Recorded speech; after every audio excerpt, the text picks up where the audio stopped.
Good morning, everyone. Oh, it's a great morning today, March 1st. We're getting close to spring. Can we please all stand for the Pledge of Allegiance?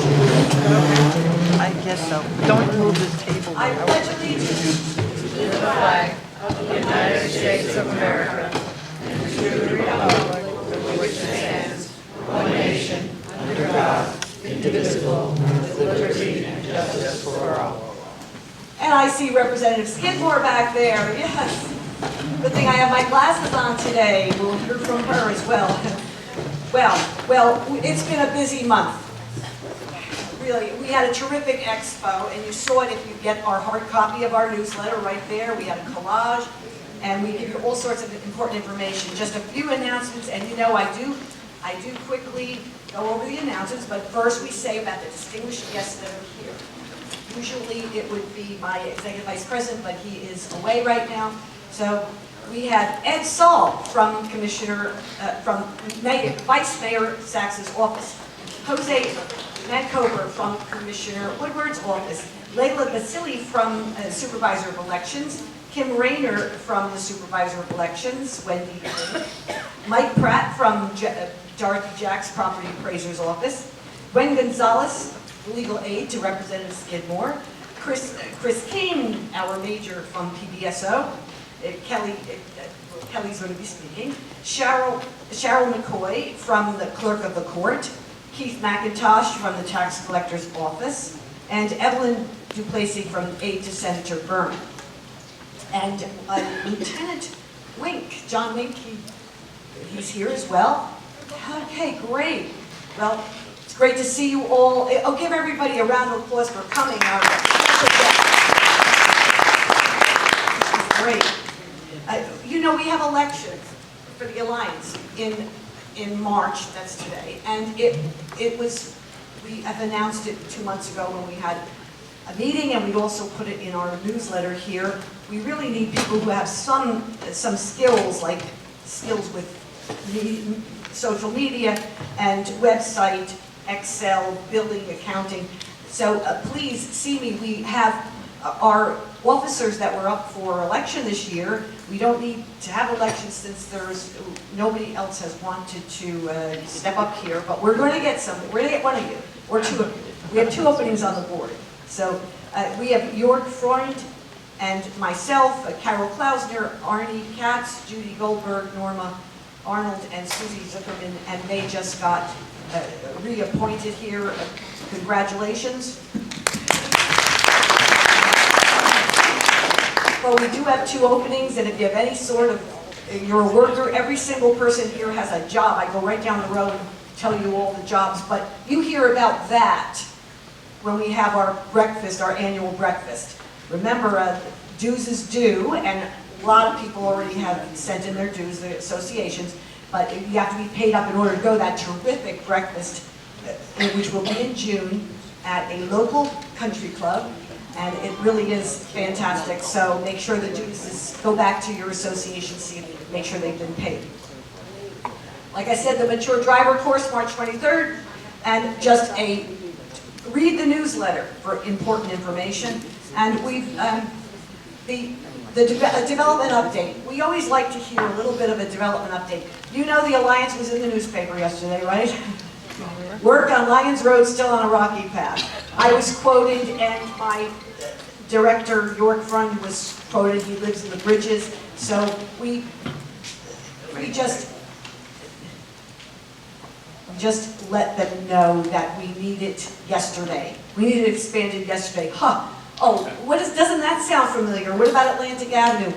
You've seen along Atlantic Avenue that there are some markers from surveying. So they're doing they're planning the study. Remember I told you 2 months ago when nobody knew this, but we came to you first and we told you that all of a sudden the plans had to be changed because of an issue with a permit with Lake Worth Drainage District. Well, they are getting that straightened out. They're working on designing maybe a more narrow turn lanes so they don't interfere with that. So they're working with the associations that are adjacent to that issue, that area where there is an issue, and they are working on it and they're getting it straightened out. So that's good. So hopefully we'll see something working there. So the Ag Reserve Workshop, March 28th, will be there. We want to protect our Ag Reserve. There's changes, there's going to be changes, but we have to limit the amount of changes. Remember, there were changes about 6 or 7 years ago with the roundtable. Now they're having a workshop and other things are happening. So we're really close with that and working with that.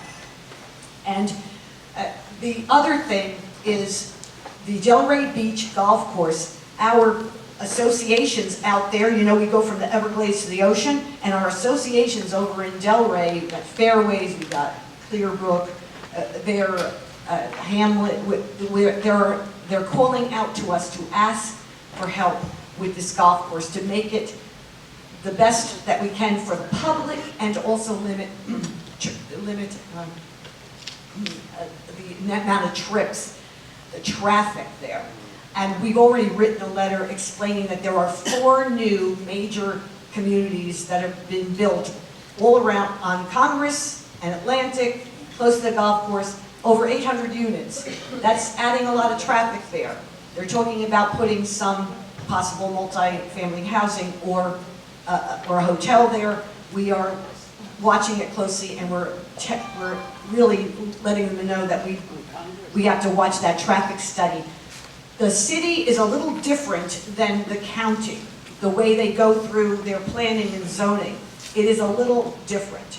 So the traffic studies, actually, there are none yet for the project, so we don't even know what a project would bring in. So they just went for what's called a request for proposals.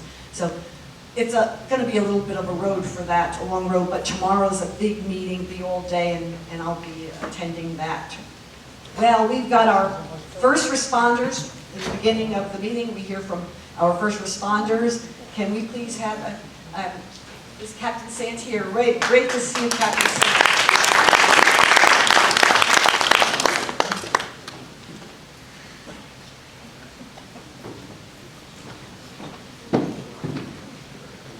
Good morning. Thank you, Lori. Good morning. Morning. Can you hear me? Yes. All right, good. All right, I hope everybody's doing well. It's great to see everybody again. Let me start off with this. So far this year, I'm pleased. I'm pleased to see the crime is at bay. We've lowered some of the numbers. Some of the numbers that I'm not pleased with are the traffic crashes, to Lori's point. The amount of traffic on this roadway, I'm not educating on this, right? I'm reading the body language. And it's going to get worse. It's going to get worse. The construction, the much needed construction, the widening of the roadway. So I need everybody to pitch in with us, please. Please, I do. I really need everybody to pitch in with us. Take your time. Leave yourself plenty of time getting from point A to point B, all right? There's a couple of 3 locations that we've identified, hotspot locations throughout West Delray Beach. One being Atlantic Avenue, Jock Road. That's number 1. That's the top location. Next one being Linton and Military Trail, second. And the other one is Atlantic and Lyons. That stretch of roadway between Lyons from Atlantic to Clintmore has been under construction for quite some time. The only thing I don't understand is this: why are we not, and I think community, why are we not slowing down and making the applicable adjustments to avoid the crashes? So we've taken it a step further. We've launched a couple of initiatives, traffic initiatives. We're going to maintain it. So please, especially those intersections, those locations I've just told you about, I need you guys to really be careful. I need you to be careful going through there. All right, slow down. Tell a friend too. Second off, who's got a Honda Accord or a Honda Civic in the room?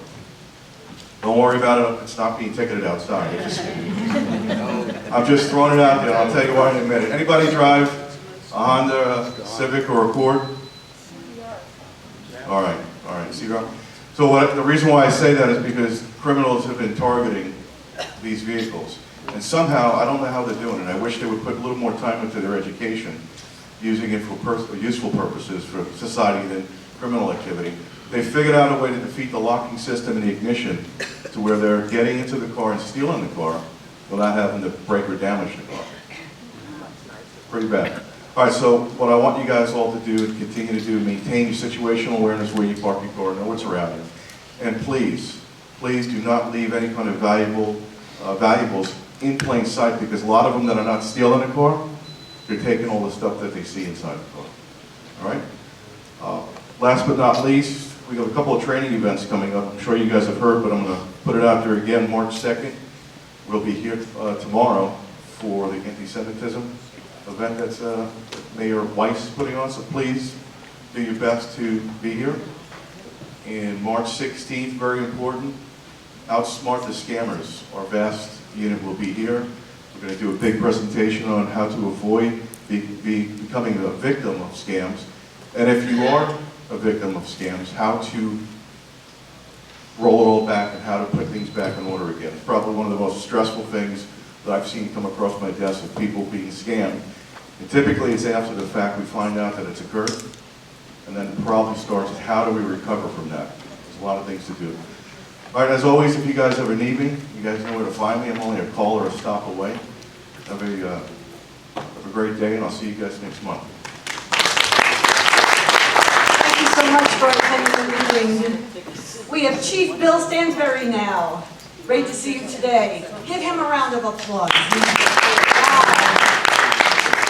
It's the busiest fire station, right, in the county we've got here in our area. That's right. Good morning. Thanks for having me today. I wanted to give you a little update about Battalion 4, which is this area's call volume for the month. Once again, Battalion 4 led the county in calls. Battalion 1, which is up in the Jupiter area, ran about 1,200 calls. And Battalion 4, which is the Delray area, we run about 3,100 to 3,200 calls in February. Wow. Generally, we average about 100 to 120 calls a day. So very busy. We average anywhere from 3,000 to 4,000 calls a month.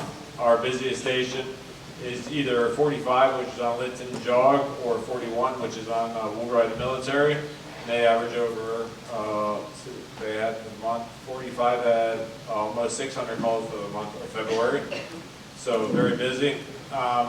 Additional 45 has been under construction. They're hoping to have that construction finished up sometime by the end of April, so that station will be back. We still have all of our crews there. They're just actually have their beds on floors, sleeping on floors, because the station is too busy to move personnel out of there, so we keep the station fully occupied during the renovation. And they're still here to help, and our response times are all the same. Our crews are still there to provide good service. New station, Station 49, which will be out on Flavor Picked and Lions Road. They're hoping to have a temporary trailer sometime by the end of this September. Having that station there will alleviate the call volume in different areas, because if a call drops there now, there's no station. We have to send rescues from different areas. So 42, which is on Higgin and Atlantic, has to go to that area, and then it creates a void in this area. So just having a station out there with units will have a trickle-down effect of allowing more rescues and emergency operation personnel to be available for calls in this area.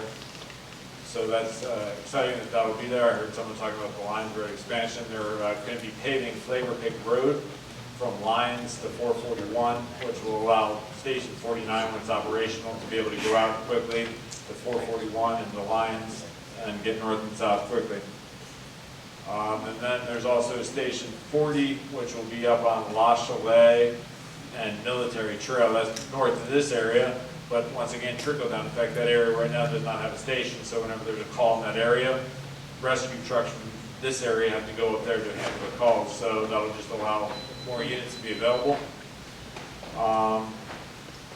And that's basically it for updates with any call volume and new stations going in. If there's ever anybody that needs anything, feel free. I work over at Station 42 on Hagen and Atlantic. Stop in, give the station a call and ask for me. We're here to help you whenever you need it. Have a nice day. Thank you, Chief.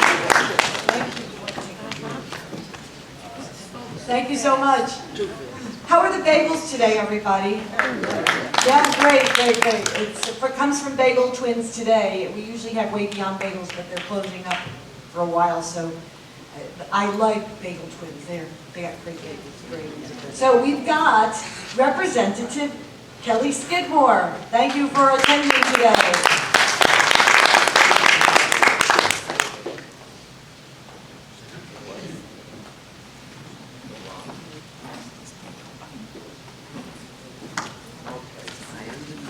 Good morning. Thank you, Dr. Minicor. Wonderful to see you this morning.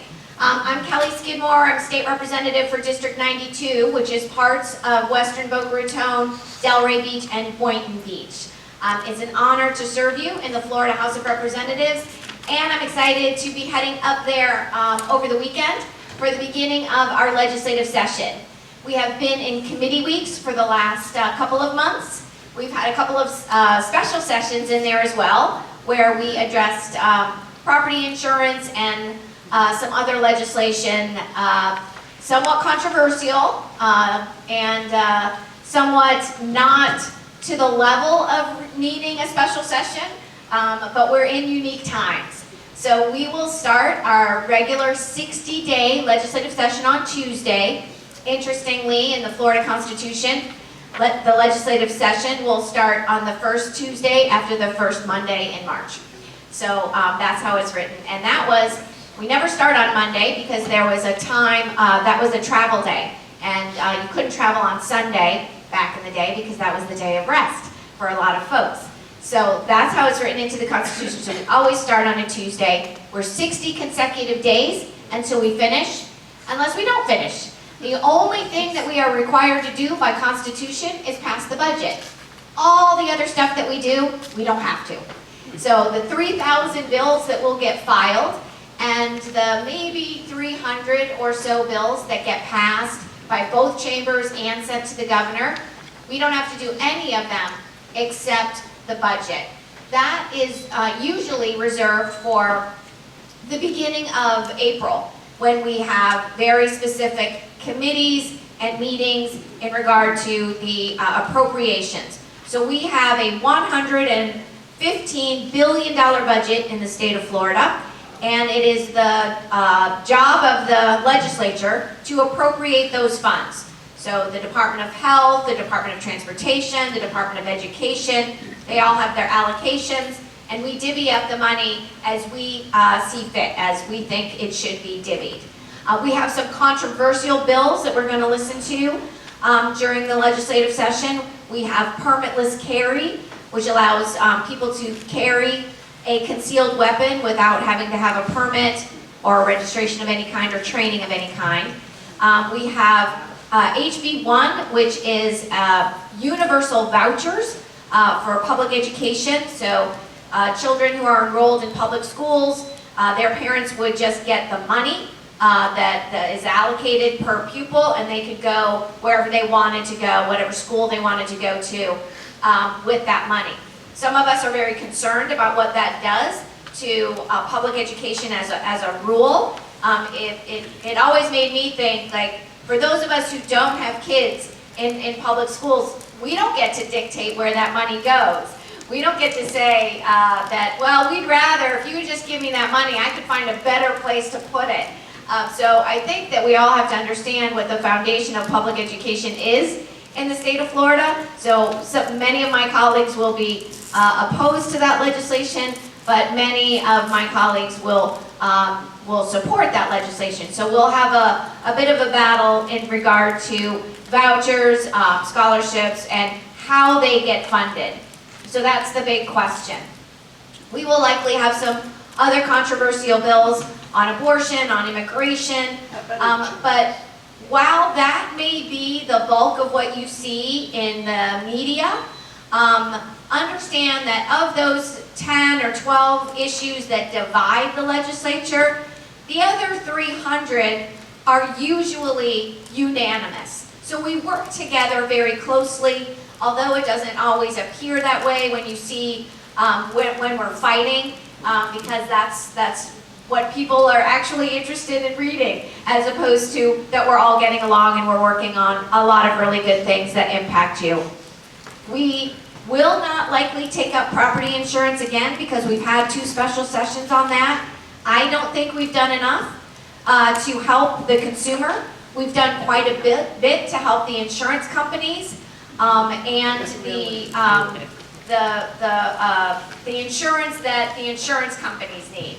So there is more to be done, but it is unlikely to be done in this legislative session. I have, as a House member, I'm allotted 7 bill slots. Senate members can file as many bills as they like, but remember, you have to have a bill in each chamber, and they have to be identical by the time they finish going through the process and before they go to the governor for signature. I've got some human trafficking legislation that I'm working with State Attorney Dave Ehrenberg on. I've got the Blue Economy Bill, which I've talked to you guys about in the past, which might be getting some traction this year, and the Period Poverty Bill, or the Learning with Dignity Bill, that would require middle and high schools to provide menstrual hygiene products in at least 25% of the bathrooms. It was surprising to me to learn that girls in school can miss as many as 5 days a month if they don't have the products that they need to be able to attend school. So I think that that's something that, that we're going to be able to work on with partners, with private-public partnerships. So lots of good stuff happening. Be on the lookout for the bad stuff. We always want to hear from you, especially as it relates to community associations. I do think that there will be a glitch bill on the reserves that are being required. I think that we're going to elongate that runway so you don't have to do it quite as quickly, that you have to build up those reserves. So please let us know. We'll look for guidance and leadership from the Alliance on what should be in the bill, what should not be in the bill, and we'll keep you all posted. I don't know if you want to do questions. I saw a hand raised, but I'll let you decide that, Dr. Vinokur. Yeah, we just usually have you speak, so thank you so much. But if the person who raised his or her hand would like to just go speak to her for a minute, that's great. Okay, well, we have a great program today. We always have a 2-minute commercial, right? Because our wonderful senior helpers has paid for our breakfast this morning. Michael Mall, he's the owner of Senior Helpers, right in here, very close to us in Boynton Beach, and he will be explaining a few things about his business. Thank you for sponsoring the breakfast.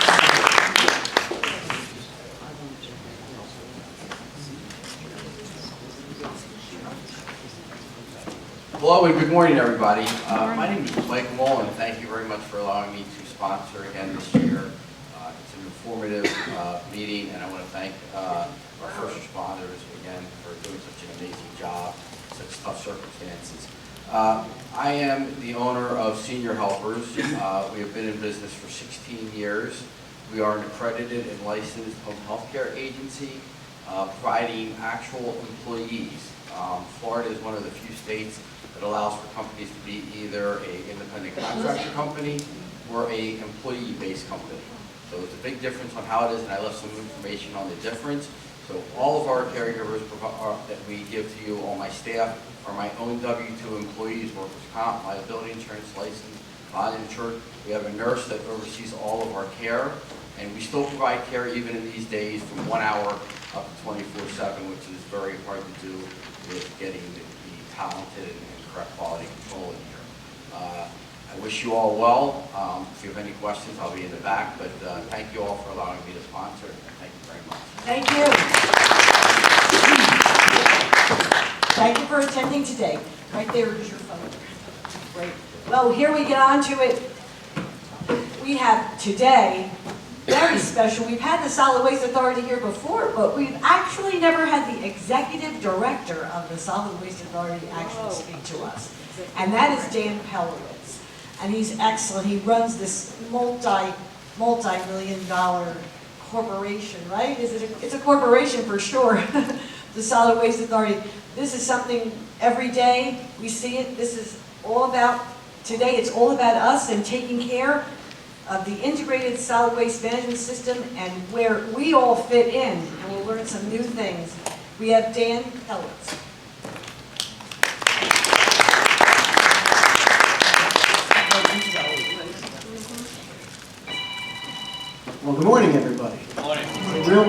be here, and I thank you all for giving me the opportunity to speak with you today. Tell you a little bit about the Solid Waste Authority and really focus on what we're doing on the recycling side and the resource recovery side as well. So first, a little bit about us. The authority was created by an act of the legislature in 1974. We were responsible for solid waste management in Palm Beach County. Our two responsibilities are, one, to provide a state-of-the-art disposal system for all of Palm Beach County, and we also provide for collection in the unincorporated area of the county, solid waste collection, that covers about 300,000 homes, plus more than 6,000 commercial customers, so it's a pretty big operation. You all will know, if you live in the unincorporated area, that the Solid Waste Authority provides that service through FCC Environmental. If you live in the city of Delray Beach, then that service is provided through the city with waste management. But the one thing that's important is we were created by an act of the legislature, and we're governed by a special act, and that act gives us certain responsibilities. Importantly, two of those responsibilities are specifically noted to be recycling and resource recovery or waste to energy. So they're specifically in our act, and so we go well and beyond what our primary responsibility is public health, safety, and welfare, and protecting the environment, because solid waste can create nuisances, it can create environmental harm, and it can damage the public health. But we go well beyond that, and we focus heavily on recycling and trying to keep as much waste out of the landfill as possible. So like I said, collection responsibilities, the municipalities, they manage it themselves. In the unincorporated area, the Solid Waste Authority is responsible. If you live in Delray or you live in the unincorporated area around here, the services are essentially identical. So you get twice a week garbage, once a week recycling, once a week vegetation and bulk waste, regardless of which one.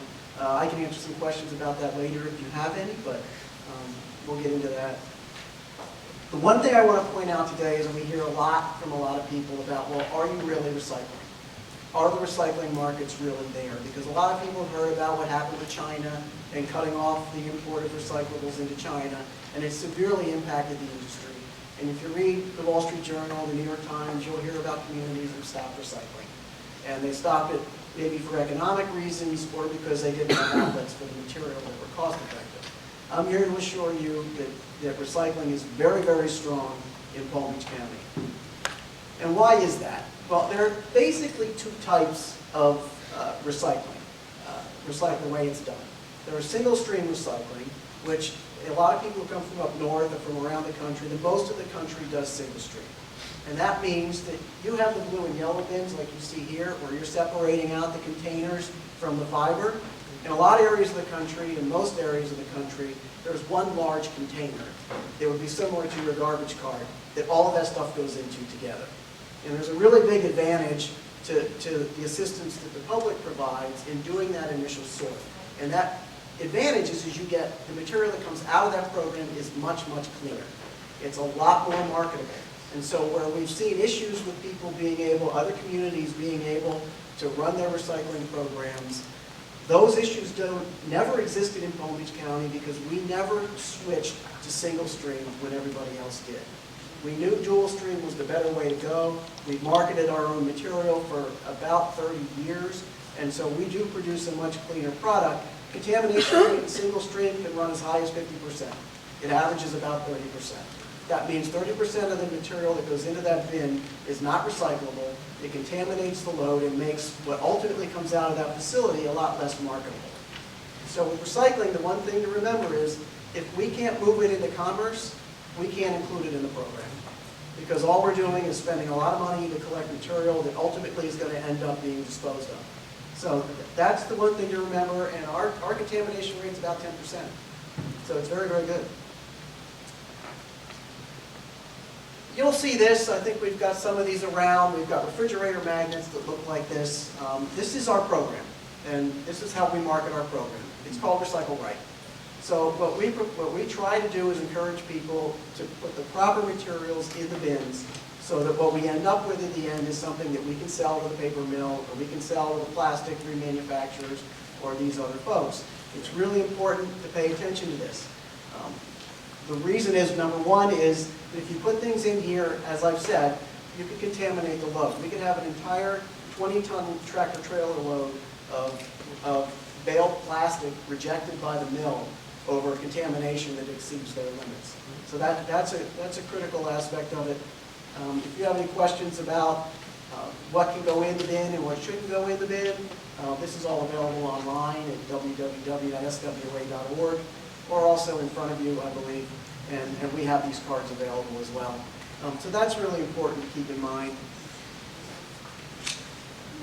I think many of us, if we've watched the news, I talked about this a little bit, about the issues with the recycling markets. Pretty much between 2013 and 2018, China just got tired of receiving a bunch of dirty material from the United States and around the world. A lot of the plastic they were getting was really not usable, couldn't be processed, and ultimately they ended up having to dispose of it. And they put very, very, very strict requirements on the amount of contamination that they would accept. And those limits were well below what any plant in the United States could achieve. And so we've had to shift gears since then. We've switched to markets in Southeast Asia. There are also markets that have opened up in Central and South America, for fiber in particular. So we've always been out throughout this entire time, whenever, like I said, when folks are having trouble moving the material, we've always been able to move material into the market. And that's because we've made a considerable investment in recycling. So we have a... Get a little closer. Okay. They can hear better. We've had a lot of investment in recycling. We have a $42 million recycling facility off of 45th Street. It was built back in 2009. We put recent upgrades into it, $4.5 million approximately. Robotics, we've installed a robot up there that helps with the sorting of some of the containers. But we've updated all of our sort lines with the most modern technology. The sorting that goes on there is difficult. It's a combination of manual labor and also equipment and machinery. But that's a very important tool that we have in our recycling investment. Good news, really good news, is in our history, Palm Beach County has achieved the state 75% recycling goal, which is a really, really big deal. We have the second highest recycling rate in the state, behind Lee County, which is particularly impressive given the fact that we are a very large county. If you look at this list and you look down the list, you'll see that Miami-Dade County is down there at, I think, 36th, with an overall 30% recycling rate, and we're sitting at 78%. So we really thank the public, all of you and everyone in the public, for helping us to achieve these goals, not only with what goes in the blue and yellow bins, but there's a lot of recycling that goes on behind the scenes that many of you will never see.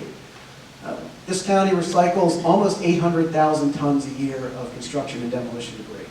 That means when people renovate their homes, or we rebuild roadways and things like that, a lot of that concrete, that steel, that aggregate that comes out of that is recycled.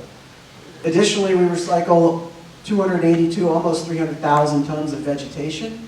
So the vegetation you put at the curb, most of that ends up being ground into mulch. Some of it's converted into wood chips. Some of it's converted into mulch and beneficially applied to the agricultural fields. But that vegetation is diverted from the landfill. It's not consuming our disposal capacity, and we are putting it to a beneficial use. Additionally, there's another almost 500,000 tons of other recycling activity.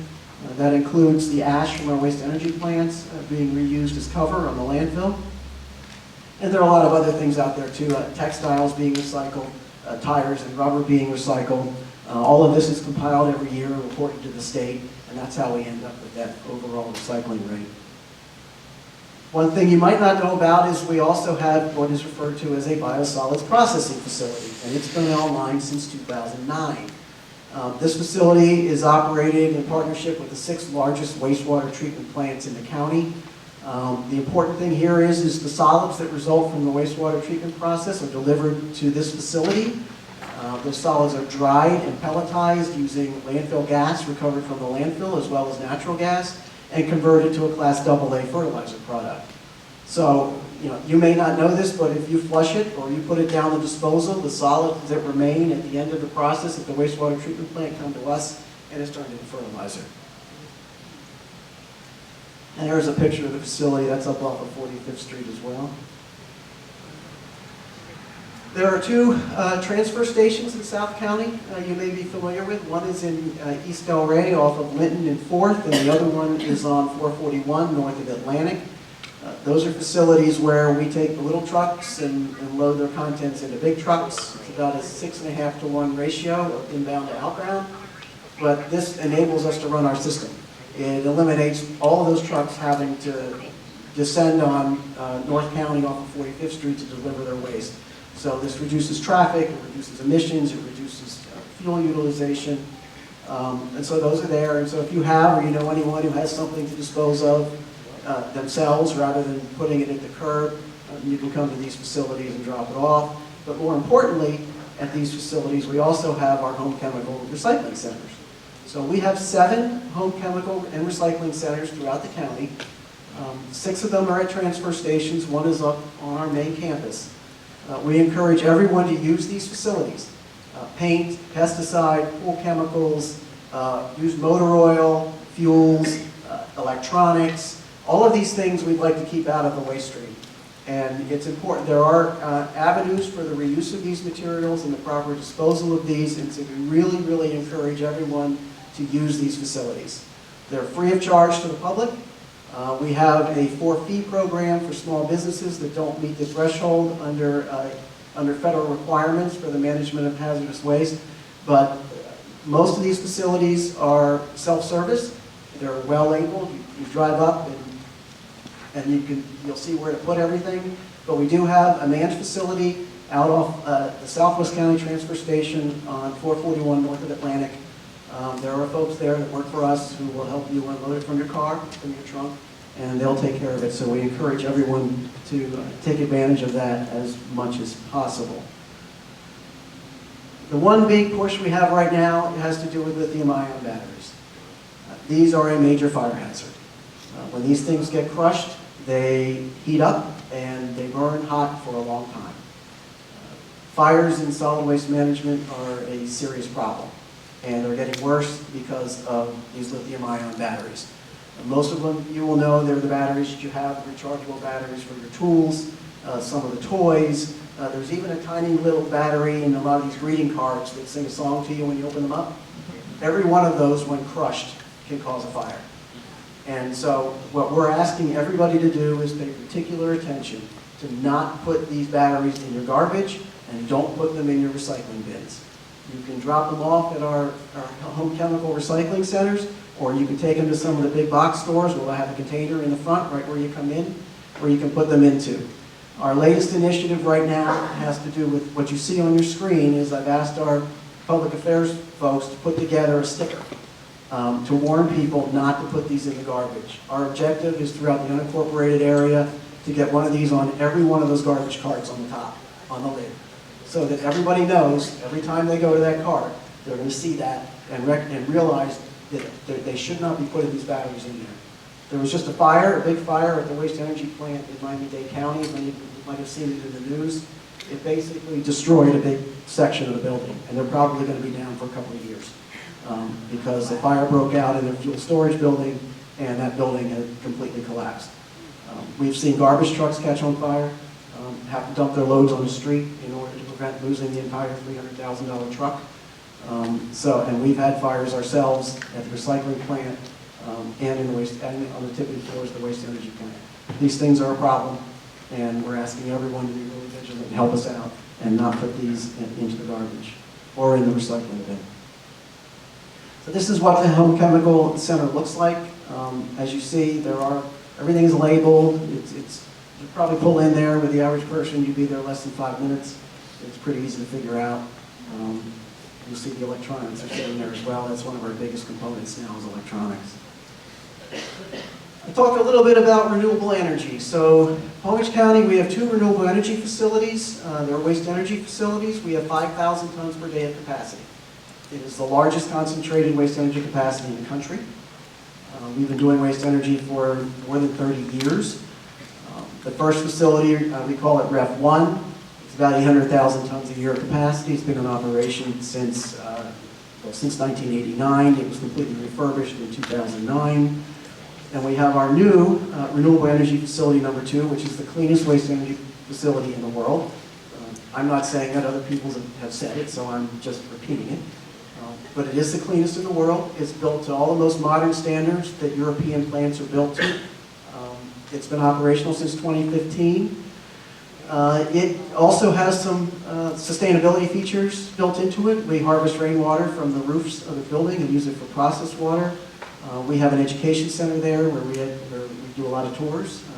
Mostly school children come through there. It's a LEED Platinum education center, and anyone who knows about LEED, that's the highest standard for sustainability in construction. So it is a showcase for that. The important thing here is these facilities, they convert garbage into electricity, and we produce enough electricity to power about 90,000 homes on a continuous basis. So what is a renewable energy facility, or what is waste energy? Basically, these are volume reduction machines. They reduce the volume of waste by up to 90%, which is really important if you're trying to conserve landfill capacity, because no one likes landfills and no one wants to build a new one. We have one. These facilities, if it wasn't for these facilities, it would have been full about 10 years ago. And we have capacity to 2054 right now, projected. So we've taken a small landfill and extended its life through recycling and waste energy significantly.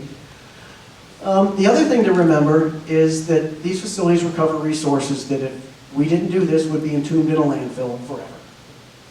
Metals in particular, the energy value of what goes in there, and aggregates that can be used in construction. And then these facilities are actually net greenhouse gas reducers.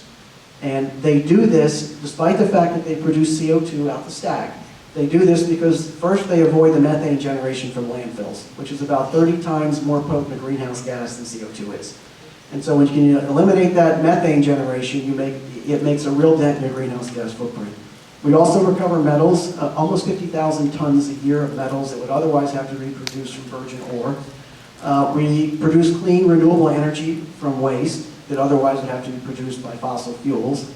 And we avoid the long-distance transportation of waste to regional landfills that a lot of communities do, and they load it into trucks and they ship it hundreds of miles away into somebody else's backyard. Palm Beach County, we have always prided ourselves on taking care of Palm Beach County's solid waste problem in Palm Beach County. It's very rare.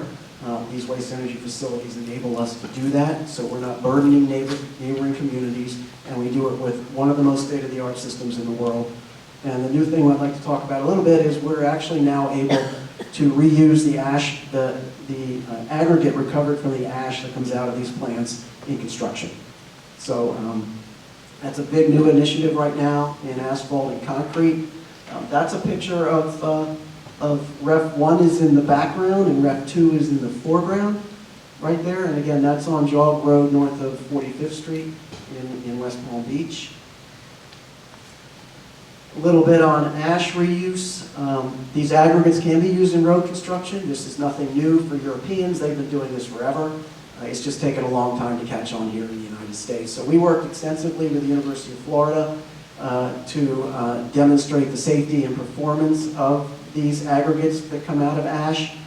We have approval already from the Florida Department of Environmental Protection to use our aggregates as 30% of the aggregate in a blended fashion in asphalt and low-strength concrete, which is really important. That can divert several 100,000 tons of material from our landfill and further extend the life of that landfill and put these materials back into commerce. We're working on advancing that even further. There are other opportunities out there, and we continue to look at them. The other thing I want to talk about is public outreach and education. So we have a very robust educational program. We're in the schools. We provide environmental education materials to the teachers. We provide events to educate teachers so they can turn around and educate their students on environmental issues. Our objective really is to constantly reinforce recycling. We've got a lot of people moving into this county. We have to continuously reinforce the same message. There's we've got seasonal residents that come in from somewhere else, and their recycling program is different, their solid waste program is different, and so we have to make sure that we're continuously out there all the time, re-educating. We're on the radio, we're during the news drive, during the drive on the news channels, and we do some print media as well. So that's really important for us. And about 10,000 students a year come through our education center and see our facilities. So it's really important to them. I've actually got several employees who work for me now who toured those facilities in middle school. So that's really neat. And this is some of the messaging in our education center: reuse, reuse, recycle, and rethink. So everyone's heard of the 3 R's: reduce, reuse, recycle, but we also have to rethink the way we generate waste and how much waste we generate. Because the objective ultimately is to generate less so that we don't have to handle it. Community engagement, community events, we're all over. We sponsor events. Mardi Gras up in Jupiter, we were just involved with. Sunfest typically. You may not know that the Solid Waste Authority also is the entity that runs the Palm Beach County chapter of Keep America Beautiful, Keep Palm Beach County Beautiful. We're involved with Paint Your Heart Out and Resource Depot. These are not-for-profits. Paint Your Heart Out, it helps to paint houses for people who need their houses painted but may not be able to afford to do it themselves. And so we do that. We also provide grants for blighted property, distressed property cleanup. Those grants go to governmental entities who there may be some blighted property they want to take down. They might want to turn the property into a park or whatever. It's to basically remove eyesores and things like that. So that's kind of the full realm of what we're doing. Just before I stop, I just want to hit on, we're coming into storm season again. I want to hit on hurricane response a little bit and what we do as it relates to that. Here's some recommendations. Just please keep these in mind. Before the storm, what we ask is please do your regular landscape maintenance throughout the year. Don't wait to do it all at once during storm season. This should be done prior to hurricane season starting on June 1st. Remember that at least in the unincorporated area, our vegetation limit is 6 cubic yards per week at the curb. And remember that we'd like to see everything in less than 6 foot length, any branches less than 6 inches in diameter, and any individual piece less than 50 pounds. It's important to remember that most of this vegetation is picked up by hand, and those workers on those trucks are generally hitting 1,200 homes a day, and that gets a little tough by the end of the day. And also, if the piles get too large, then the routes might not get done, and everyone wants service on the day that they put it out. So it's important to remember that, and also we ask that you containerize small pieces of vegetation, so twigs, weeds, small branches, things like that. You have an old garbage can, put them in the garbage can. That also helps you get under the 6-yard limit, because it's amazing how much material you can get in an old garbage can if you use it. Once a storm is named, we ask that people perform no more major tree cutting or yard work, because there is a risk this material may not get picked up. Don't initiate any new construction projects during that time. Really no cutting. Follow our guidance. We'll be putting out news releases. You'll also see it on the local media because they're very cooperative in getting our message out. Be aware that the garbage service, the collection service may be suspended at any time, and that our facilities may have to close. If you hear that we're in a tropical storm warning, that means we will be closing. Because our tractor trailers that we run about 80 of them every day, up and down the road, they cannot operate in winds in excess of 40 miles an hour safely. So when we get a forecast that says we're in a tropical storm warning, that means that the 40-mile-an-hour winds are coming. And under those circumstances, we have no alternative other than to close. And because those transfer stations haul 70% of the waste that comes into our system, once those close, we have to close. So understand that when we issue a closure notice, it's because of this in advance of the storm. Safety is our #1 priority. It's our #1 priority for you. It's our #1 priority for our employees and for the traveling public, and that's why we do that. And then once the storm passes, we just ask that everyone be patient. As I said, we've got 300,000 collection customers in the county, 200,000 are curbside. That's a lot of folks that need help following the storm. We try to establish routes using our debris contractors that are efficient, that'll get the material off the ground as fast as possible, but also keep as many resources here as possible. The folks that come here to pick up this debris, they come from as far away as Minnesota and Iowa. They come from all over. And when they come here to make money. And the faster we can turn them around and the more loads they can pick up in a day, the more money they make, and the more likely it is that they're going to be in Palm Beach County and not somewhere else. And we've been very, very successful at this, at getting this county cleaned up very, very quickly. And we've also been very successful in ensuring that we get the maximum reimbursement from FEMA and the state, because that's ultimately what pays for this. And so that's a critical issue for us. In the event that there is a hurricane, we try to get garbage service started as soon as possible. That's our priority, because that's public health, safety, and welfare. Get the garbage picked up, then we start worrying about the vegetative debris that's on the ground. Typically, we try to get the garbage collection restarted the day after the storm passes, and then we spend 2 or 3 days, or the better part of 3 days maybe, trying to get those temporary debris sites set up throughout the county, so when those collection contractors go out there, they have a place to go. And they can pick up the debris along the route and haul it to these facilities and then get back on the route. We look to have everything cleaned up within 45 to 180 days. Most storms we've been pretty much cleaned up in 90 days. So that's a good thing. But just know we're going to be there. Everyone gets a first pass before anybody gets a second. We just can't do everybody at the same time. And then ultimately, like I said, we want to ensure compliance with FEMA's requirements, which are pretty strict. If we don't get reimbursed from FEMA, the only place that we go to get reimbursed is to the public, is to our ratepayers, our customers. And we don't want to have to do that. And we haven't had to, so that's a great thing. This is what happens to that storm debris once it's ground up. This is one of our debris sites up on our site. And it basically gets piled up and ultimately gets hauled off and reused. And with that, that's my presentation. And I'll get the questions that you have.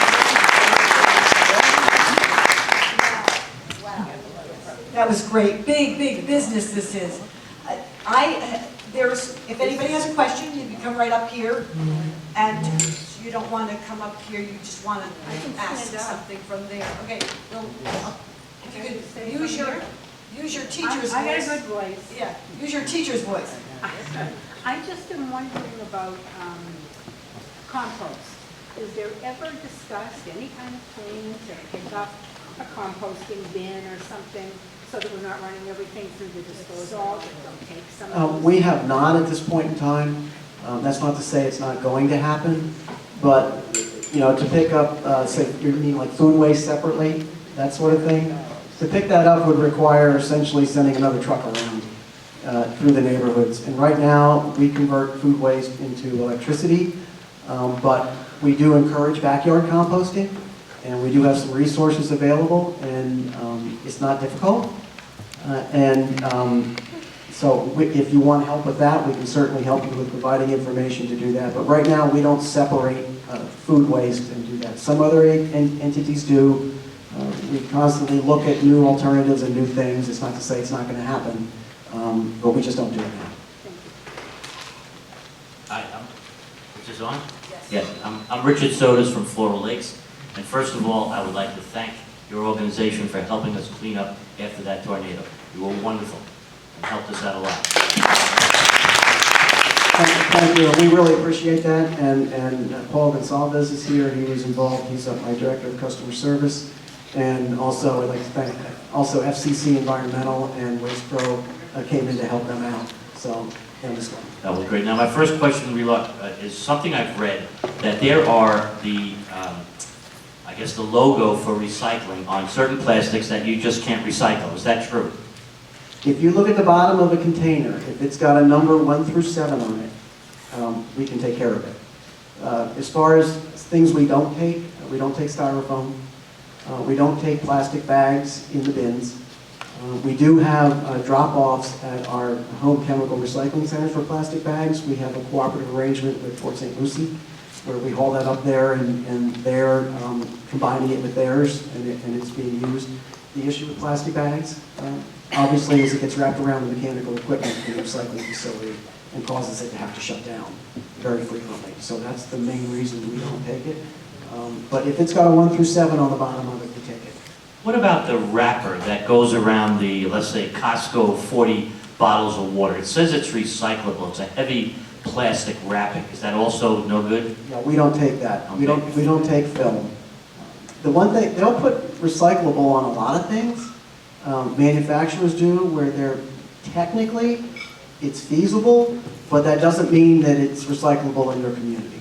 So it's always important to look at the guidance that we provide on our website and in other forums to know exactly what we do take. And again, we only take what we can market. If I can't market it, I can't take it. Otherwise, because what I'm going to end up doing is I'm going to pay a processing fee at the recycling plant, and then I'm going to be paying a processing fee at the disposal facility, and you're just beneficiating something uselessly and spending a lot of money to do it. So, Okay. And finally, you mentioned that there's only one landfill in all of Palm Beach County right now? that's correct. Have there been landfills in Palm Beach County that have been filled in the past? Yes, so when the Solid Waste Authority took over solid waste disposal from the county in 1983, there were a number of landfills that had to be closed. There was a landfill in Pahokee, one in Belgrade, the Cross-State Landfill, which is west of the airport and east of the fairgrounds on Benoist Farms Road. That one had to be closed and is closed. And then there's the old Dyer landfill, which is up off of the Turnpike and Beeline Highway. That one also came to us, was operational when we took it over, and then it had to be closed. So there's only one operating landfill in the county right now, and it's our site up off of Jog Road north of 45th Street. Have any of those closed landfills been repurposed? I understand a lot of things can be done with these now.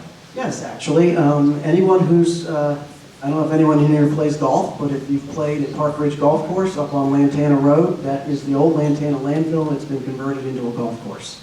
It's very unique. It's got elevation changes you're not going to find anywhere else in Palm Beach County or in South Florida. So, and also Dyer Park.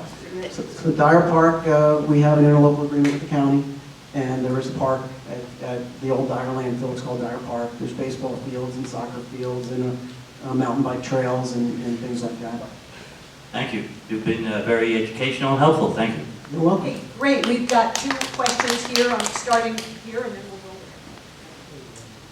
I hold it. Thank you very much for being here. Sure. I have several questions. One is, when you get takeout food from restaurants and the containers are recyclable, I spend time washing them. Is that something that you should do? You don't need, it helps, but you don't need to wash, you don't need to rinse out bottles, like your soda bottles and things like that. You don't have to do that. We just ask if it's too contaminated with food to put it in the garbage and not put it in the recycling bin. But it's not necessary. So if I wash it though, I can put it in, and if it's glass, the top goes separate. If it's metal, not aluminum, and on the plastic ones, you put the plastic top back on. Yeah, you can leave the cap on. On glass bottles? On glass- Well, I mean, yeah, you want to take it off the glass. Presumably, if you took it off the glass, it's already off. But it doesn't really matter because we sell that glass as mixed broken glass to a vendor on the west coast of Florida, and they take care of that. So it's never been a problem.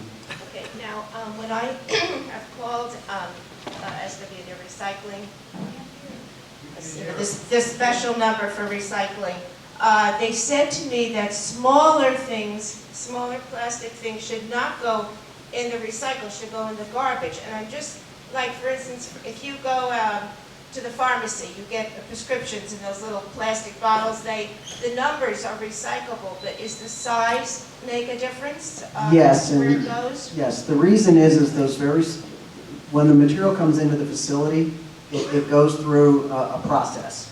And the small things are going to drop out and end up in the residue anyhow. So, like, the very, very small things are screened out. And so there is a residue stream that comes out. And if you put it in there, it will be screened out. It'll go to the waste energy plant. It'll generate electricity, but it won't be recycled for that reason. So that's why they tell you to leave the really small things out, because they're basically telling you that, yeah, you can put it in there, but it's not ultimately going to end up in that bale, generally. And my last question is about, this is very interesting. When you mentioned about you can spill things, certain things down into the sink or whatever, Right. the water. I talked to the water people, and they said to me that if things like that, try not to put them in the water. try to see if you, whatever's in that plastic bottle, see if you can somehow throw it in the trash and not put it in the water, because it's harder to get it out of the water than it is to get it out of the trash. So. Yeah, and that's also true with like folks that are on septic, for example. I mean, it's a similar problem, is you don't want a lot of organics going into the wastewater plant. They don't like that so much. But our message is if it goes in there, it's going to be recycled into fertilizer at some point in time. Anywhere on the coast. All those big plants on the coast, that's where it goes.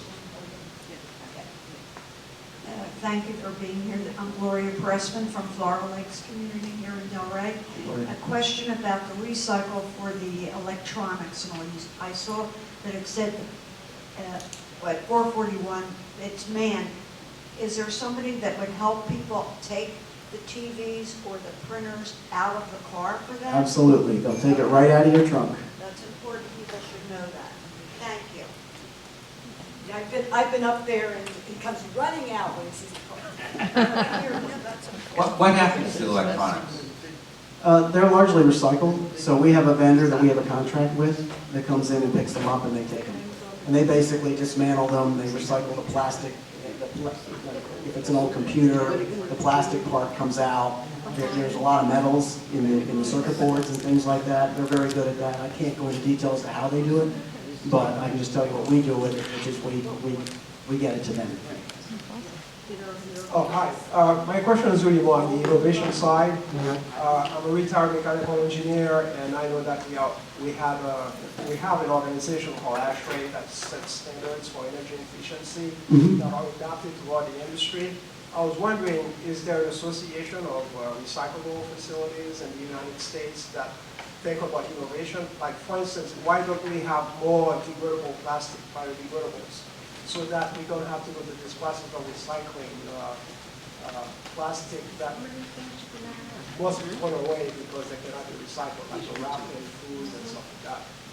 Yes, so I just want to, the Solid Waste Authority, we kind of on the back end of this, so we deal with what we get. There are people on the front end who are dealing with producer responsibility and some other issues associated with making some of these biodegradable products. There are biodegradable plastics out there, but the technology for handling them doesn't often exist in the local community. So the companies will label something biodegradable, essentially for marketing purposes, without recognizing that it's probably not going to be composted in the community that it goes to. So the more of that comes out, maybe that technology does show up locally so that it can be done that way. But right now, it's really, we don't have the capability to do it right now.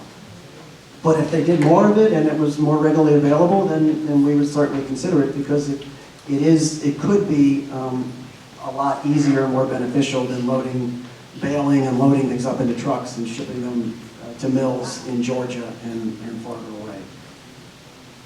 Okay, I have a question, and I was out of the room for like 3 minutes, so I don't know if you answered it. The batteries, AA, AAA, C, D. All of those can go in the garbage. They go in the garbage. Now this, see, you get that? All the regular non-rechargeable batteries, they can all go right in the garbage. Right. Not car batteries. Yeah.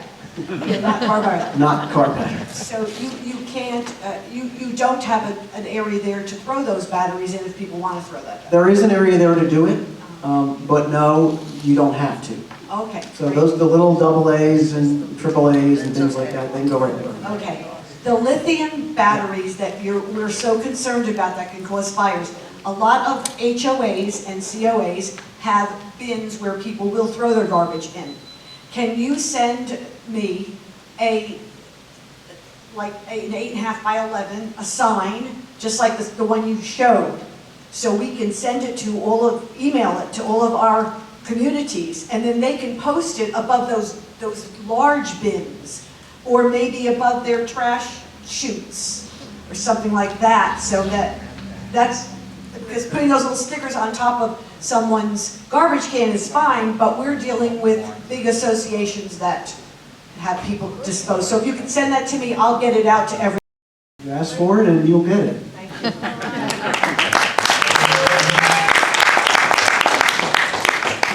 Okay. Oh. Okay, we're done. We're done with this. Okay, she wants to. Listen, this was a fantastic program. You see the kind of programs we bring. It's so important for us to know these things. Yes, thank you so much. And next month is going to be really fantastic, something very, very interesting. It's about facilities in Palm Beach County. There's a whole lot of them, and we pay a whole lot of taxes to purchase land, to sell land, to develop facilities for us, like libraries, like the Civic Center, like different parks and recreations. All about facilities is going, we've never actually had this program here before, and you will see this is a major department in the county, along with other information that we'll give to you. Anything else? Whatever you'd like to say? I just want to thank everybody. I really appreciate the opportunity to talk to you. We do offer opportunities for tours for community groups and things like that, so if anyone wants to get a hold of Lori, and we'll be more than happy to arrange a tour for associations and other folks who want to see what we do. Thank you. Thank you for coming. Have a terrific month, everybody. We'll see you next month.